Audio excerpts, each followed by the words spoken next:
There comes a defining moment in every person's spiritual journey when you suddenly realize that God has been orchestrating a complete transformation of your life, not with dramatic announcements or warning signs, but through quiet, almost imperceptible shifts. The relationships you once depended on begin to feel distant. The goals you were certain about lose their clarity. The identity you built for yourself no longer fits who you're becoming. This isn't abandonment, it's divine redirection. But in the midst of this upheaval, the confusion can be overwhelming. Why does it feel like everything I knew has been removed, and I have no idea where I'm being led? This profound disorientation is actually one of the most significant indicators that you're being prepared for something greater. What follows is an exploration of 6 painful phases that almost everyone encounters on the path to spiritual growth and self-discovery. There's a moment in life that hits everyone differently, a moment when you suddenly realize that Allah has pulled you out of the life you thought you were building. It doesn't happen loudly or with warning. It happens quietly. One day the people you relied on don't feel close anymore. The plans you were certain about stop making sense.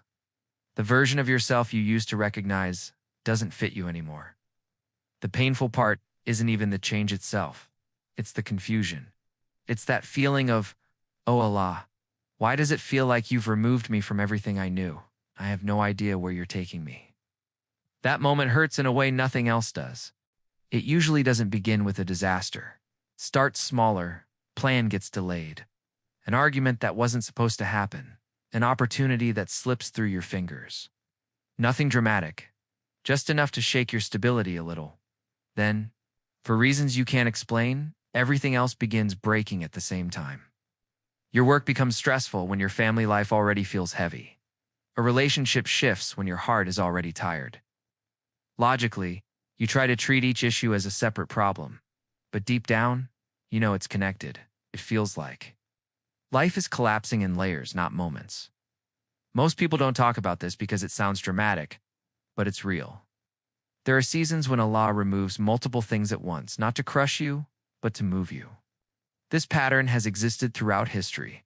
When Allah chose Prophet Moses, peace be upon him, for his mission, his life didn't get easier first. It actually fell apart in a chain of events.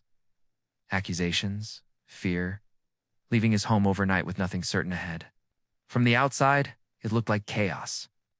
But from Allah's plan, it was preparation. Everything collapsed before everything opened. That's the part we forget.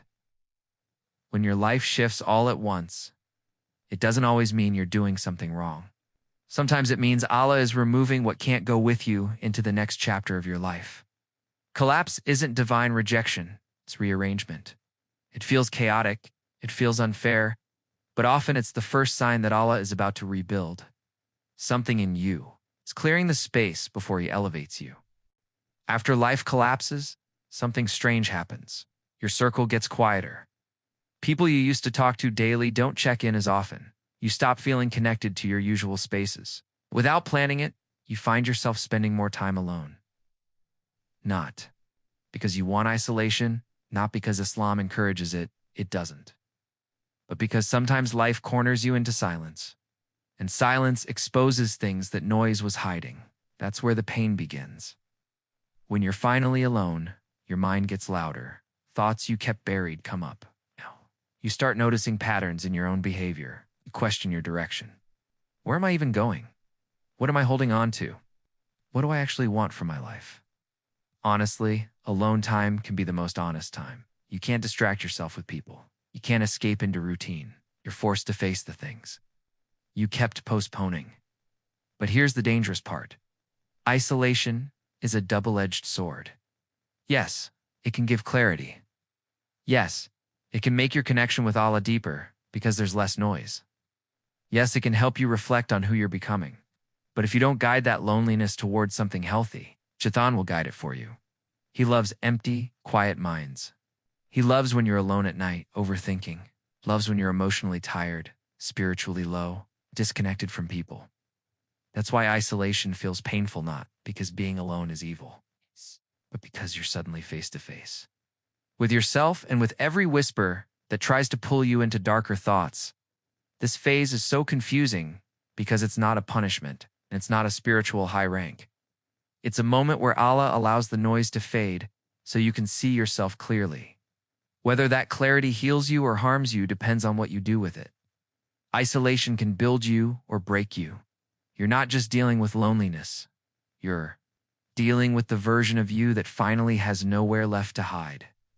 One of the hardest things in life isn't being hurt by strangers, it's being misunderstood by the people you expected to understand you without explanation. It's when you say, "I'm fine," and they take it literally, not realizing that's the sentence. People use when they're breaking quietly. It's when your silence gets mistaken for attitude. Your distance gets labeled as change. Your stress gets dismissed as overreacting. Suddenly, you're defending emotions you don't even fully understand. Yourself. This pain hits different because it feels unfair. These are the people who've seen your good moments, your stable phases, your normal self. So why can't they recognize when you're hurting? But here's the truth. Most people only understand the version of you they're used to, not the version you're becoming, not the version going through a heavy chapter, not the version trying to survive something internally. Logically, they can't. They don't live inside your head. They don't hear your late-night thoughts. They don't feel the pressure you carry in your chest. They only see symptoms, not the storm behind them. Being misunderstood isn't a sign that your relationships are fake. It's a sign that your internal world is changing faster than people can keep up with. Sometimes Allah allows this distance not to hurt you, but to teach you something crucial. Not everyone is meant to understand every chapter of your journey. Some people are only meant to know the before.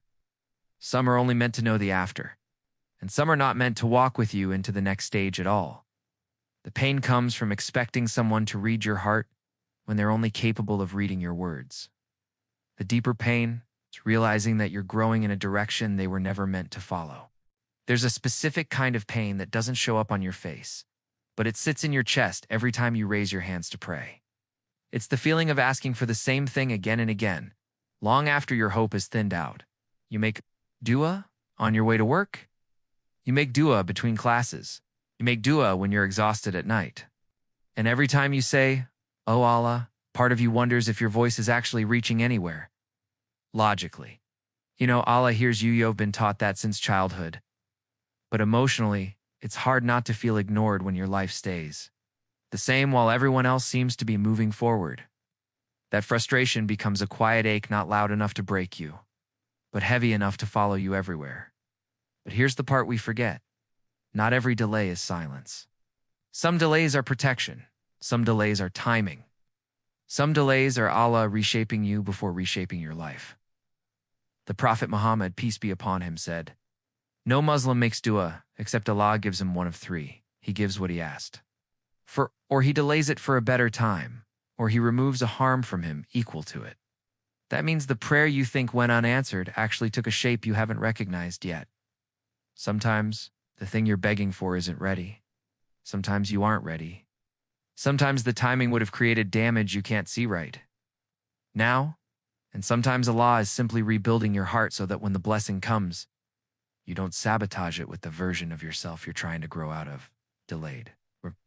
Prayer isn't rejection, it's alignment. But the pain feels real because the delay forces you to face yourself, your need, your impatience, your trust issues with Allah, your fear of wanting something too deeply.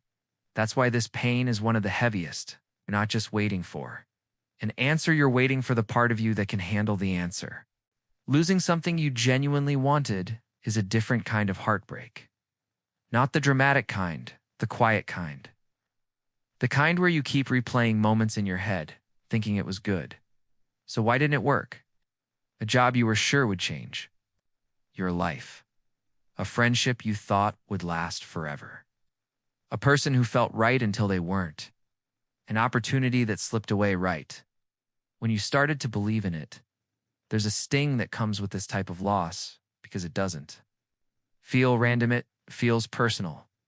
The mind immediately goes to that painful question. If it was good for me, why would Allah take it? But here's something people don't admit out loud. We often label things good based on how they feel in the moment, not based on the long-term effect they would have had on us. Something can be comfortable and completely wrong for your future. Someone can be perfect right now and completely damaging later. A path can look promising and still lead to a version of you that Allah doesn't want for you. There's a hadith where the Prophet, peace be upon him, said, "You may love something that is not good for you." It's a reminder that our hearts don't always know what they're running toward. Sometimes they're running toward things that would have exhausted us, limited us, or changed us in ways we couldn't reverse. That's what makes this pain so complicated.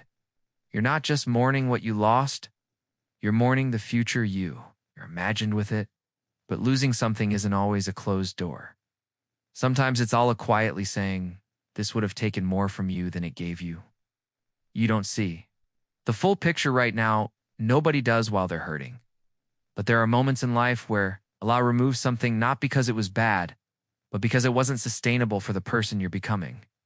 One day you'll look back and say, Alhamdulillah, I didn't get what I wanted because I had no idea what Allah was protecting me from. There's a type of pain that doesn't come from conflict or betrayal.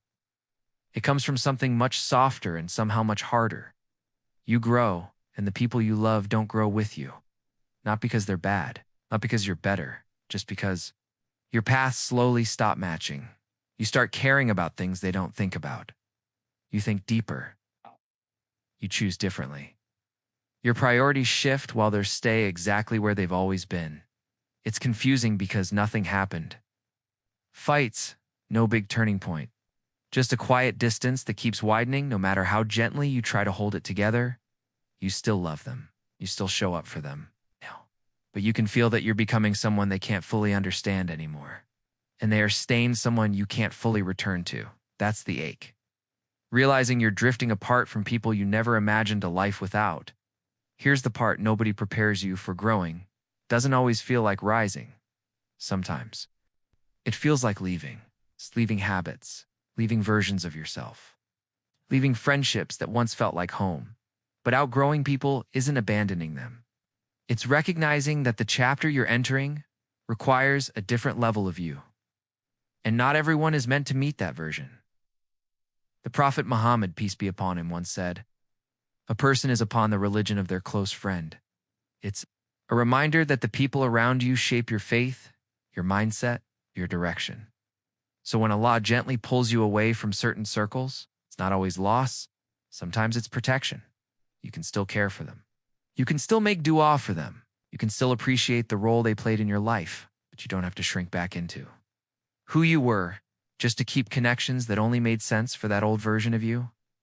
Outgrowing people hurts not because you're moving up, but because you're moving differently. And different is often the first sign that Allah is preparing you for a chapter they were never meant to walk into.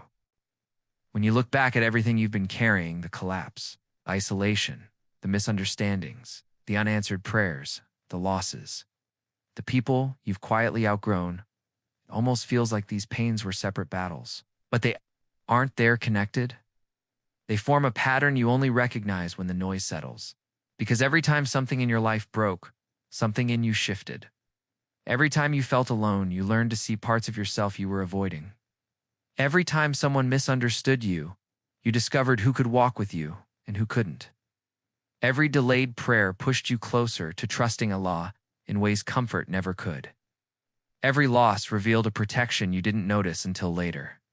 And every person you outgrew made room for a version of you that finally makes sense. They were not punishments. They were not signs that Allah ignored you. They were the exact steps needed to shape the heart you have right now, a heart that feels deeper, understands more, and relies on Allah in ways you never used to. Growth rarely feels like growth while you're in. Most of the time, it just feels like surviving. But somewhere in the middle of all these moments, you became someone stronger, softer, wiser, more honest than the person you were before. So if you're in the middle of this journey, or at the beginning, or somewhere, just know this: Allah hasn't been pulling you away. He's been pulling you forward. And the version of you that's coming is going to understand why this chapter had to hurt the way it did. If this reached you at a moment you needed it, leave a quiet prayer. Oh Allah, strengthen me through what you chose for me. Maybe someone else will see it and whisper Ameen. Until then, take care of the heart Allah is shaping inside you. Peace be upon you.